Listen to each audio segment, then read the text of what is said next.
Assalamualaikum warahmatullahi wabarakatuh. Video kali ini Ibu ingin membahas mengenai sistem peredaran darah, subbab komponen penyusun darah, proses pembekuan darah, dan golongan darah. Adapun kompetensi dasar yang ingin dicapai yaitu KD 3.7, menganalisis sistem peredaran darah pada manusia dan memahami gangguan pada sistem peredaran darah, serta upaya menjaga kesehatan sistem peredaran darah. Kemudian KD pasangannya yaitu KD 4.7 menyajikan hasil penyelidikan pengaruh aktivitas, jenis, intensitas, durasi dengan frekuensi denyut jantung. Adapun tujuan pembelajaran yang ingin dicapai yaitu menganalisis karakteristik masing-masing komponen penyusun darah, menjelaskan fungsi masing-masing komponen penyusun darah, menganalisis proses pembekuan darah, dan menganalisis karakteristik golongan darah A, B, AB, dan 0 atau lebih dikenal oleh kalian golongan darah O. Di sini Ibu sajikan peta konsep sistem peredaran darah pada manusia. Terdiri dari darah, ada plasma darah dan sel darah. Sel darah dibagi menjadi eritrosit, leukosit, dan trombosit. Golongan darah berdasarkan sistem ABO terdiri dari golongan darah A, B, AB, dan O. Sedangkan pembuluh darah terdiri dari pembuluh arteri, vena, dan kapiler. Kemudian jantung terdiri dari serambi dan bilik.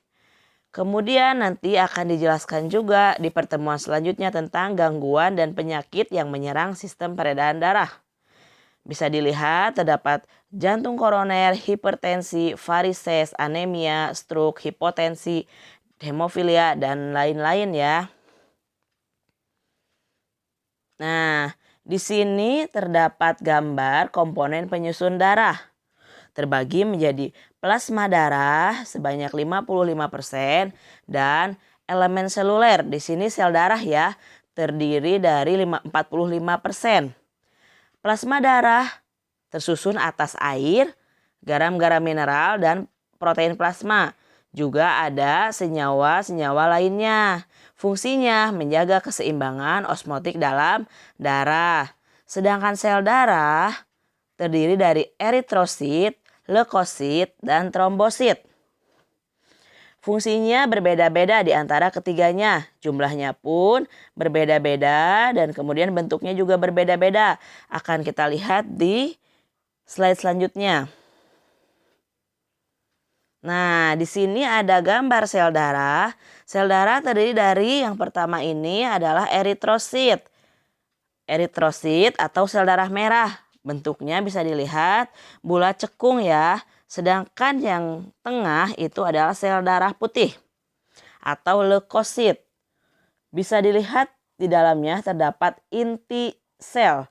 Ya, dengan bentuk yang berbeda-beda ya. Sehingga sel darah putih terbagi menjadi monosit, limfosit, eosinofil, neutropil, dan basofil. Sedangkan yang terakhir, yang ketiga, itu merupakan gambar dari keping darah atau trombosit. Bentuknya bisa kalian lihat tidak beraturan seperti itu ya. Nah, di sini ada tabel perbedaan sel darah. Ada eritrosit, leukosit, dan trombosit. Bisa dilihat dari bentuknya. Bentuk dari eritrosit pipih, cekung, atau bikonkav. Sedangkan leukosit tidak tetap dan trombosit tidak beraturan. Berdasarkan ada tidaknya inti sel, eritrosit tidak memiliki inti. Sedangkan leukosit terdapat inti dengan bentuk berbeda-beda. Sedangkan trombosit sama seperti eritrosit tidak memiliki inti. Fungsi dari eritrosit mengangkut oksigen dan memberi warna pada darah, warna merah. Sedangkan leukosit berfungsi membunuh kuman secara diapedesis atau keluar menembus pembuluh darah. Trombosit fungsinya membekukan darah. Umur dari eritrosit selama 120 hari, leukosit 4-5 hari, trombosit 8 hari. Tempat pembentukannya jika eritrosit ketika embrio dibentuk pada hati dan limfa. Sedangkan ketika dewasa dibentuk di sumsum tulang merah. Sedangkan leukosit dibentuk di sumsum tulang merah, limfa, dan kelenjar limfa. Trombosit dibentuk di sumsum tulang merah. Jumlahnya sel darah merah kurang lebih 5 juta sel darah merah tiap 1 mm kubik. Sedangkan leukosit kurang lebih 8.000 sel darah putih tiap 1 mm kubik. Untuk trombosit jumlahnya kurang lebih 250.000 sel keping tiap 1 mm kubik. Di sini Ibu sajikan skema proses pembekuan darah. Nah, mekanisme pembekuan darah misalnya ada luka, kemudian luka itu menyebabkan trombosit pecah. Trombosit pecah mengeluarkan enzim trombokinase atau tromboplastin. Kemudian trombokinase ini mengubah protombin menjadi trombin dengan bantuan kalsium atau Ca2+ dan vitamin K. Selanjutnya, trombin mengubah fibrinogen menjadi benang fibrin dan pada akhirnya luka menjadi tertutup.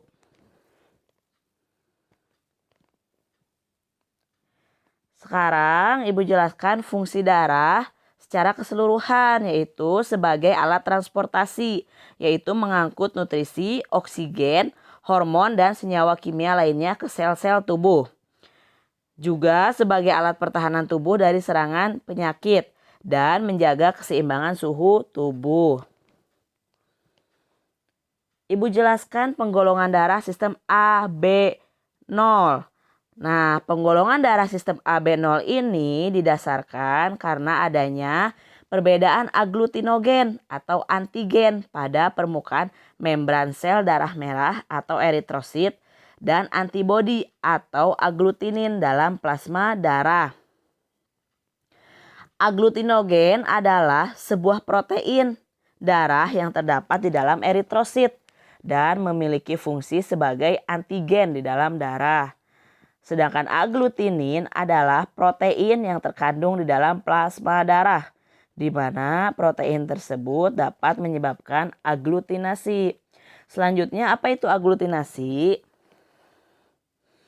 Aglutinasi adalah proses menempel dan menggumpalnya darah akibat bereaksi dengan antibodi. Ada 2 jenis antigen pada sel darah merah, yaitu antigen A dan antigen B. Begitupun dengan antibodi. Antibodi dalam plasma darah juga terdiri atas 2 jenis, yaitu antibodi anti-A dan antibodi anti-B. Nah, oleh karena itu Ibu sajikan di sini tabel karakteristik golongan darah A, B, AB, dan 0. Golongan darah A memiliki antigen A dan memiliki antibodi beta. Golongan darah B memiliki antigen B dan antibodinya alfa. Sedangkan golongan darah AB memiliki kedua antigen, yaitu antigen A dan B. Sedangkan antibodinya tidak memiliki antibodi. Untuk golongan darah 0, antigen yang dimilikinya yaitu tidak ada. Sedangkan antibodi yang dimilikinya yaitu keduanya, alfa dan beta. Maka dari itu, dari ada tidaknya aglutinogen dan aglutinin, terdapat proses transfusi darah. Transfusi darah ini adalah proses memberikan darah dari seseorang ke seorang yang lain yang membutuhkan. Nah, ada istilah donor dan resipien. Donor itu artinya pemberi darah, sedangkan resipien artinya penerima darah. Kita lihat tabel berikut ini. Tanda checklist menandakan transfusi dapat dilakukan, sedangkan tanda silang menandakan transfusi tidak dapat dilakukan karena terjadi penggumpalan. Kita lihat, golongan darah A dapat memberikan darahnya kepada golongan darah A lagi. Sedangkan golongan darah B tidak dapat memberikan darahnya kepada golongan darah A. Begitupun golongan darah AB tidak dapat memberikan darahnya kepada yang golongan darah A. Sedangkan untuk golongan darah 0 dapat memberikan darahnya kepada golongan darah A. Kita lihat yang golongan darah B.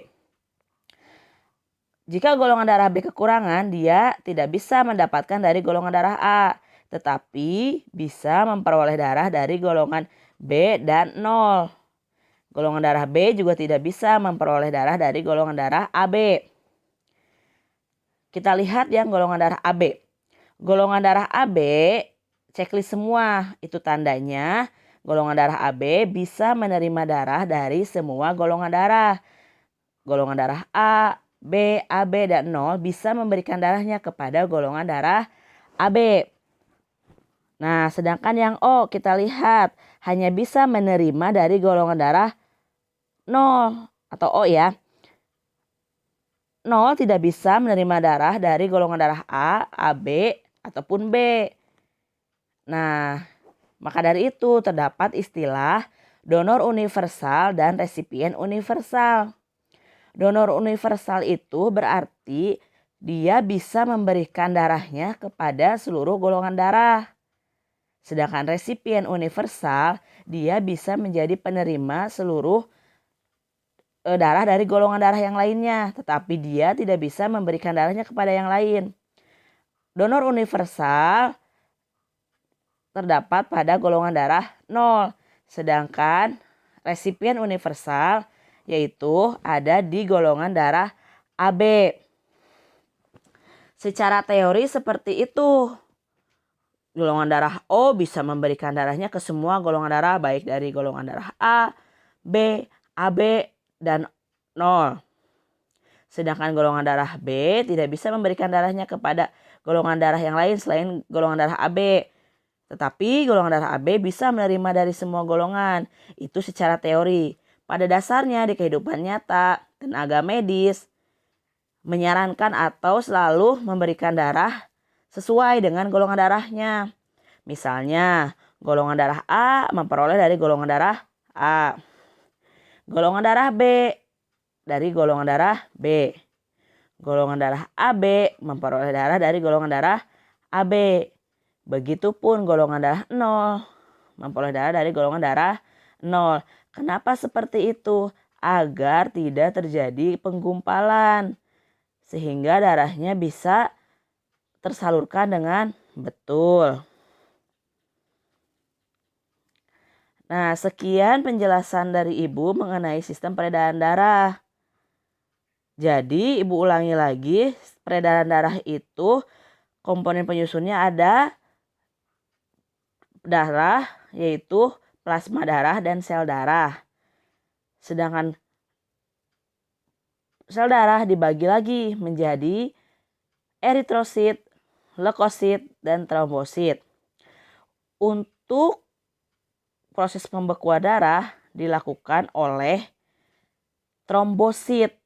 Jadi fungsi utama yang melakukan proses pembekuan darah itu yaitu trombosit atau keping darah. Ketika luka terjadi pada diri kalian, maka trombosit langsung melaksanakan tugasnya untuk menutup luka tersebut dengan cara membentuk benang-benang fibrin sehingga pada akhirnya luka menjadi tertutup. Nah, itu semua penjelasan dari Ibu mengenai materi komponen penyusun darah, proses pembekuan darah, dan golongan darah. Jika kalian masih ingin bertanya mengenai materi ini, kalian boleh menghubungi Ibu. Terima kasih banyak atas perhatian kalian. Semoga video yang Ibu buat ini bermanfaat dan membuat kalian menjadi lebih paham atau mengerti mengenai materi sistem peredaran darah ini. Terima kasih banyak dari Ibu. Assalamualaikum warahmatullahi wabarakatuh.